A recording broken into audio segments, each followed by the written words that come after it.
The flashing lights hit the rear window just after midnight. Not speeding, not swerving, not causing a disturbance. A man was simply leaning back on a public bench near a waterfront walkway, trying to rest after a long shift, when two officers rolled up slowly, spotlight first, questions second. Within minutes, what started as just checking on you turned into handcuffs, accusations, and one of those moments that makes people stop and ask a serious question about how far authority can go before it crosses a constitutional line. And here's the question I want you to think about before we get into this story. Have you ever had a police officer keep questioning you even after you try to stay calm, cooperate, or simply remain silent during a stop? Tell me about it in the comments, because a lot of people don't realize how fast a normal interaction can escalate once an officer decides they want compliance instead of conversation. And later in this discussion, I'm going to explain one mistake people make during these encounters that quietly destroys potential legal claims before they even realize what happened. Now, the phrase, resting in public, sounds ridiculous on its face. Most people hear that and immediately think there must be more to the story.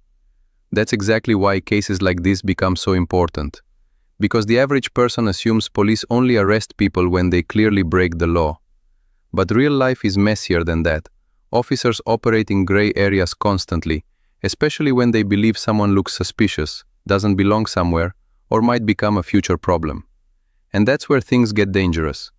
A lot of roadside encounters and public detentions do not begin with actual crimes. They begin with observations, body language, nervousness, location, time of night, clothing, tone of voice, whether someone avoids eye contact, whether they answer quickly enough, whether they hesitate before speaking. Officers are trained to look for behavioral indicators, and sometimes those indicators are so broad they can apply to almost anybody. That's how a tired man sitting quietly can suddenly become possibly intoxicated, then uncooperative, then resisting, then under arrest. People underestimate how much momentum matters once an officer mentally commits to a narrative. That's something viewers need to understand deeply because it shows up in traffic stops every single day. You get pulled over for a broken taillight. The officer walks up. Everything feels routine at first. Where are you coming from tonight? Simple question, right? But the officer is not asking because they enjoy conversation. They're measuring your response speed, your eye movement, whether your story sounds rehearsed, whether your hands shake when reaching for documents, whether you repeat the question before answering. Officers are gathering behavioral data immediately. Then comes the second question. Have you had anything to drink tonight? Now the pressure starts. Most drivers panic right there because they think silence looks guilty. So they start over-explaining. No, I only had one beer earlier with dinner like 4 hours ago, but I ate a lot and I'm totally fine. That single sentence can completely change the stop. Not because one beer proves impairment, it usually doesn't, but because now the officer has an admission connected to alcohol consumption. That opens investigative doors. Suddenly they're watching your speech harder, looking at your eyes longer, asking you to step out, listening for inconsistencies. This is why experienced defense attorneys constantly warn people that roadside conversations are not casual. They are evidence collection environments. Now back to the public resting arrest. From what often happens in these situations, the officers usually approach under the community caretaking concept first. That means they claim they are checking welfare or safety. Courts generally allow officers some flexibility there because police do have legitimate responsibilities involving unconscious individuals, medical emergencies, or vulnerable situations in public spaces. But here's where departments sometimes create massive liability for themselves. The moment officers determine there's no emergency, no threat, and no crime, the legal justification for continued detention starts shrinking rapidly. And some officers do not transition well out of investigative mode once they've already emotionally committed to suspicion. That's when you see repeated questioning. What are you doing here? Why are you sleeping here? Do you live around here? Why are you avoiding the shelter? Do you have identification? What's in your bag? Then the citizen answers one thing imperfectly. Maybe they're exhausted, maybe irritated, maybe confused after being woken up by flashlights in their face. The officer senses resistance. Tone changes immediately. You can literally hear it happen in bodycam footage sometimes. The interaction shifts from conversational policing into command policing. I need you to stand up. No, stand up now. Why are you refusing lawful orders? Notice something important there. The phrase lawful orders appears before the legality is ever actually clarified. That matters because many people assume every police command automatically carries legal obligation. It doesn't. Some orders absolutely must be obeyed immediately for safety reasons. Others fall into much murkier territory depending on detention status, reasonable suspicion, officer safety concerns, and state law. And this is where ordinary people make catastrophic mistakes. Some become overly aggressive too early, others become overly submissive out of fear. Both reactions can create problems. The smartest thing a person can do during a questionable stop is maintain emotional control while mentally separating three things: what the officer wants, what the officer asks, and what the law actually requires. Those are not always the same thing. An officer may want explanations. They may ask probing questions. But legal obligation depends entirely on context. For example, during many traffic stops, drivers must generally provide license, registration, and proof of insurance. Refusing those can escalate legally very quickly. But beyond identification requirements, people often volunteer enormous amounts of information that officers could never have compelled directly. And officers know silence makes investigations harder. That's why repeated questioning happens. You ever notice how some officers ask the same question 3 different ways? Where are you headed? So you're going home? What route did you take? They're testing consistency. People under stress naturally alter details slightly. Not necessarily because they're lying, but because stress affects memory sequencing and verbal precision. Officers are trained to notice those shifts.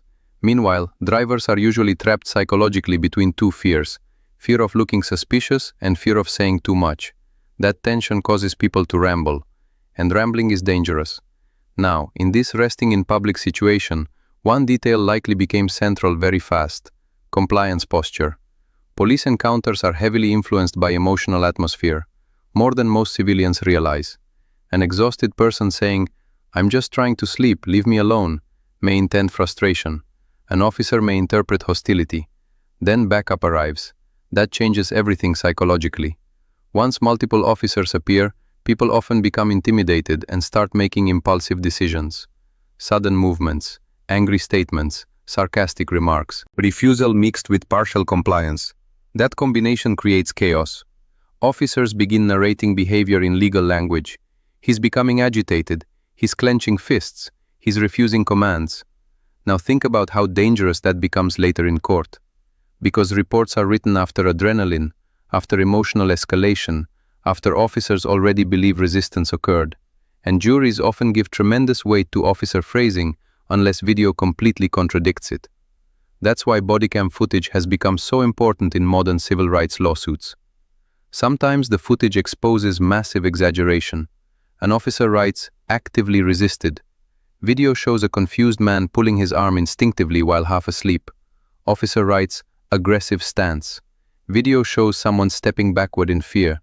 Language matters enormously. One phrase in a report can shape probable cause narratives, justify force escalation, and influence prosecutors before defense attorneys ever see the footage. Now let's talk about one of the biggest myths people believe during police interactions. A lot of drivers think if they just explain themselves, everything will calm down. Sometimes that works, sometimes it destroys them. Because once officers suspect something, additional talking rarely eliminates suspicion completely. Instead, it creates more material for analysis. Imagine this scenario. Officer says, "You seem nervous." Driver laughs awkwardly. "Well, yeah, cops make me nervous." Sounds harmless. But now the officer watches nervousness even harder. Then comes another question. "Why are your hands shaking?" Now the driver becomes self-conscious. Breathing changes, voice changes. The officer interprets physiological stress as possible criminal behavior. See how these loops develop? The same thing happens during public encounters involving homelessness, fatigue, intoxication accusations, or loitering investigations. Officers sometimes begin with assumptions and unconsciously search for confirmation afterward. That's human psychology. Confirmation bias exists everywhere, including law enforcement. And to be fair, officers operate in dangerous uncertainty constantly. They encounter armed individuals, intoxicated drivers, violent suspects, and unpredictable behavior regularly. That environment naturally conditions hypervigilance. But hypervigilance without restraint becomes a constitutional problem, especially when force or arrest enters the picture without clear legal foundation. Now here's where lawsuits become interesting. People hear easy lawsuit and imagine automatic payouts. Real life doesn't work that way. Civil rights litigation is brutally difficult. Qualified immunity protections, procedural hurdles, conflicting testimony, and jury perception all create major barriers. But certain facts make municipalities vulnerable very quickly. Lack of probable cause, retaliatory arrest after verbal criticism, excessive force during minimal resistance, detention prolonged without legal basis, punishment for protected speech, failure to articulate actual criminal conduct. Those are dangerous zones for departments. And ironically, some of the strongest lawsuits emerge from low-level encounters because the underlying offense is so weak that the escalation appears unreasonable. That's why arresting someone merely for resting in public can become legally explosive if officers cannot clearly identify criminal conduct. Were they trespassing? Blocking access? Creating a disturbance? Violating a posted ordinance? Or were officers simply irritated by non-compliance? Huge difference. And viewers need to understand something else that rarely gets discussed honestly. Contempt of cop is real. Not officially, of course. No statute says annoying an officer. But in practice, attitude absolutely influences outcomes during discretionary encounters. Now, that does not mean people should surrender rights out of fear, but it does mean emotional intelligence matters enormously during police interactions. You can assert rights calmly, or you can trigger ego battles. One approach protects you better than the other. Watch enough bodycam footage and patterns become obvious. The worst outcomes often begin when both sides emotionally escalate at the same time. Officer raises voice, citizen interrupts. Officer repeats command louder. Citizen becomes sarcastic. Officer interprets disrespect as threat escalation. Then physical control begins. And once physical contact starts, legal complexity multiplies instantly. Because now prosecutors may introduce resisting charges even if the original detention was questionable. People don't realize how dangerous resisting statutes become once physical movement enters the equation. Even instinctive reactions can be interpreted negatively. Officer grabs wrist suddenly. Person pulls back reflexively. Officer perceives resistance. Force increases. Now everyone's adrenaline spikes simultaneously. That's how ordinary people end up face down on pavement over situations that began with absolutely nothing. And yes, many officers genuinely attempt professionalism during these moments. But stress, fatigue, authority dynamics, prior experiences, and departmental culture all affect decision-making. One officer may de-escalate calmly, another may personalize defiance immediately. That inconsistency is exactly why citizens feel uncertain during stops. People never know which version they're getting. Now let's discuss another subtle tactic officers use during prolonged interactions. Silence pressure. This happens constantly. An officer asks a question. The driver declines politely. Then silence hangs there. The officer stares, maybe repeats the question slower.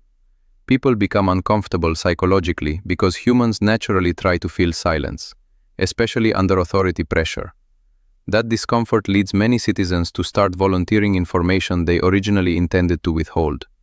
Experienced interrogators understand this deeply. Silence itself becomes a tool. Imagine sitting roadside at night with emergency lights flashing behind you, while an officer says nothing for 15 straight seconds after you decline questioning. Most people crack emotionally before they realize what's happening, and passengers often make situations worse unintentionally. Officer asks driver one question. Passenger jumps in defensively. Now the officer's attention splits. Tension rises. Officers begin suspecting coordination or interference. Then officers separate stories. This is especially common in DUI investigations. What did you guys do tonight? Passenger answers too fast. Driver answers differently. Now inconsistency exists where none mattered before. Small moments spiral. That's the real theme underlying so many wrongful detention and arrest lawsuits. Escalation chains. Very few catastrophic police encounters begin catastrophically. Most evolve through layers of misunderstanding, authority testing, emotional reactions, and procedural decisions. And somewhere inside those layers, constitutional boundaries either hold or collapse. Now let's talk about document retention during stops, because people misunderstand this issue constantly. An officer takes your license and walks away. 5 minutes pass, 10 minutes, 15. At some point, many drivers reasonably wonder whether they're free to leave. Legally, timing matters. Courts analyze whether detention duration remains reasonably related to the stop's mission. Officers cannot generally prolong stops indefinitely without additional justification, but average citizens rarely know where that line exists in real time, so they stay compliant indefinitely while officers fish for unrelated evidence. Mind if I search the vehicle?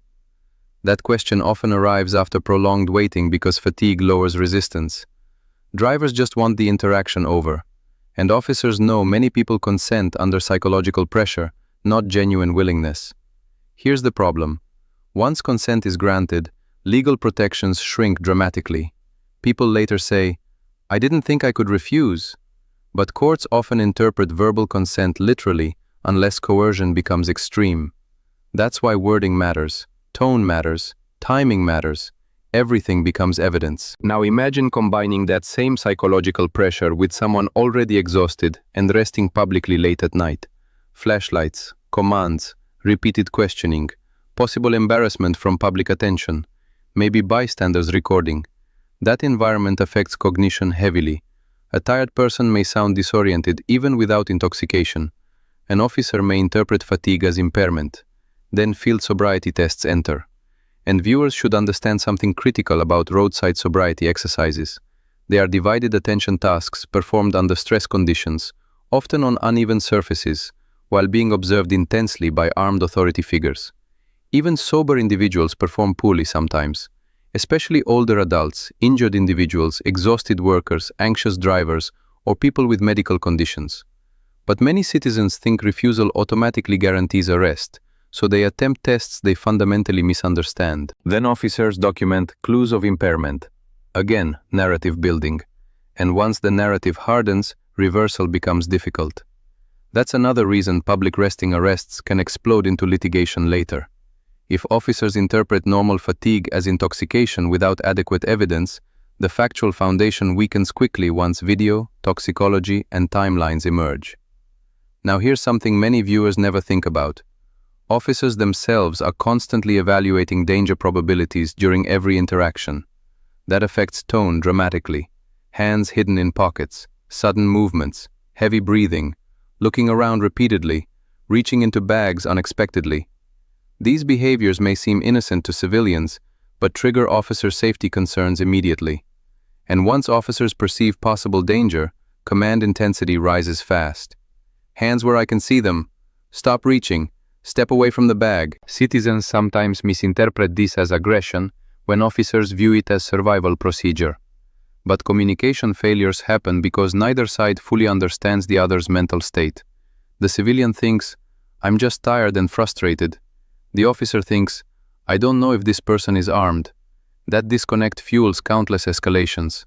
Still, constitutional protections do not disappear because officers feel uneasy. Courts require objective legal standards eventually. Suspicion must connect to articulable facts, not merely hunches or irritation. And when departments fail there, lawsuits follow, especially in the smartphone era. Years ago, many questionable arrests became one-sided narratives. Today, civilians record constantly. Bystanders upload clips instantly. Bodycam footage eventually surfaces through litigation or public records requests. And public perception changes rapidly when video contradicts official reports. That's why departments increasingly train officers on articulation. Not just what they do, but how they explain why they did it. Poor articulation destroys cases. An officer saying, "He looked suspicious," is weak. An officer explaining specific behaviors tied to recognized indicators sounds stronger legally. But if video disproves those claimed indicators, credibility collapses hard. Jurors notice. Now, let me explain something uncomfortable but true. Some citizens unintentionally sabotage their own legal position by talking too much after release. Right after an arrest, anger takes over. People post online immediately. They exaggerate, threaten lawsuits publicly, insult officers repeatedly. Then, defense attorneys for the city later use those statements to attack credibility or emotional damages. Emotional restraint matters after encounters too. The strongest civil rights claims often come from plaintiffs who stayed relatively composed, documented facts carefully, preserved evidence, sought medical evaluation if necessary, and avoided public exaggeration. Meanwhile, officers are documenting too.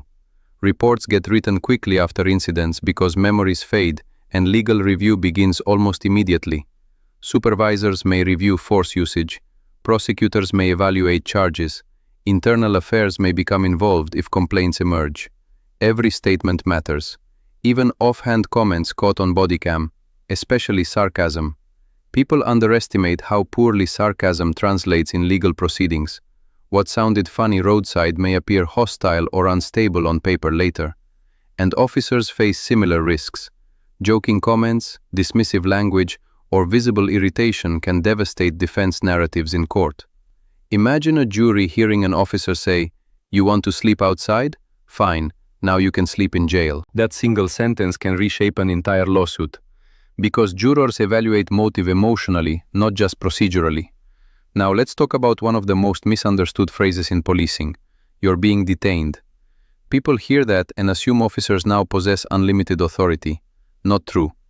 Detentions still require legal justification. Scope matters, duration matters, methods matter.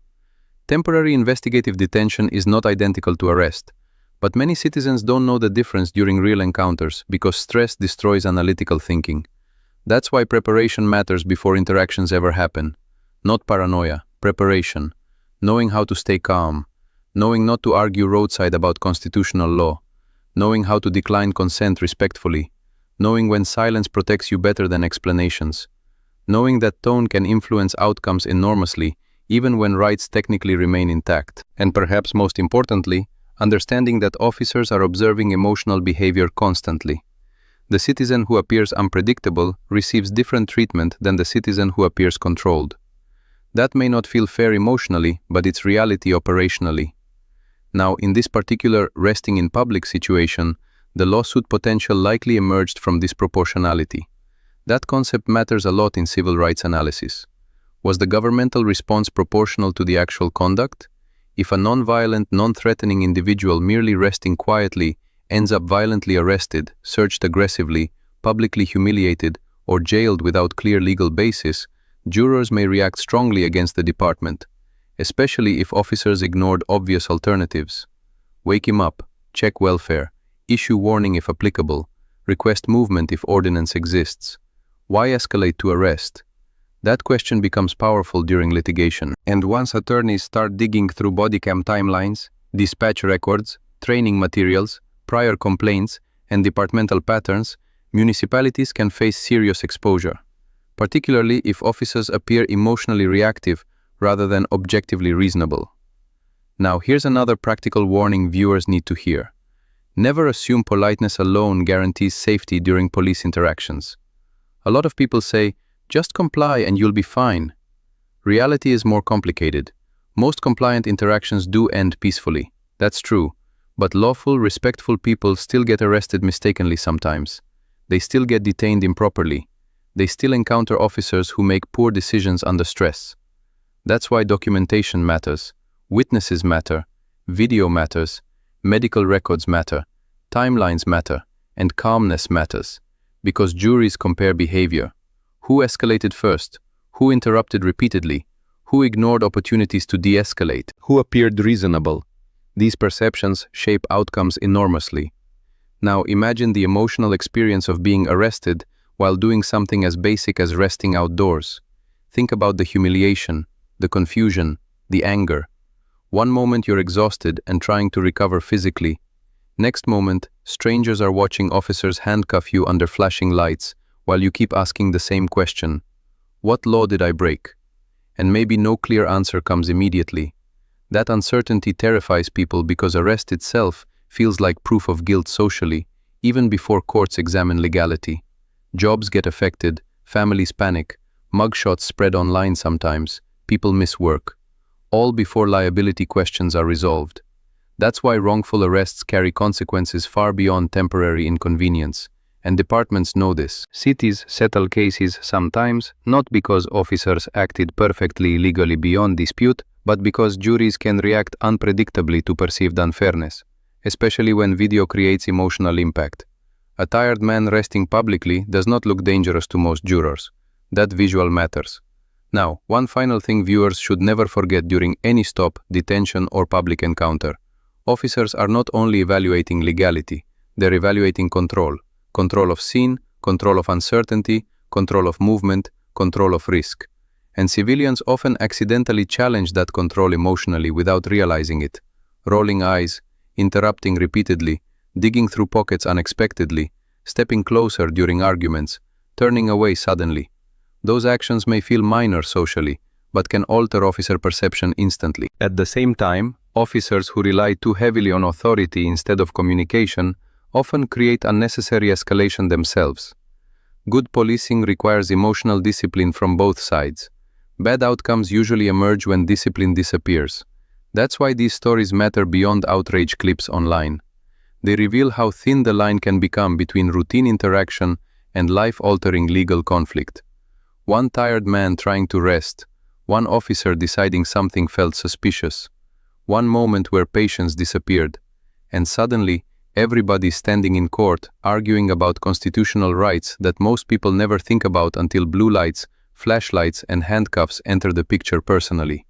Because the truth is, most Americans believe they understand police encounters until they actually experience one themselves. Then they realize how quickly stress changes memory, how silence feels uncomfortable, how authority pressure affects judgment, and how a few poorly chosen words can completely redirect an interaction. And the next time you see flashing lights behind you late at night, or an officer approaches asking questions that seem harmless at first, you'll probably remember that some of the biggest legal disasters do not start with major crimes. Sometimes they start with someone simply trying to rest quietly for a few minutes before going home.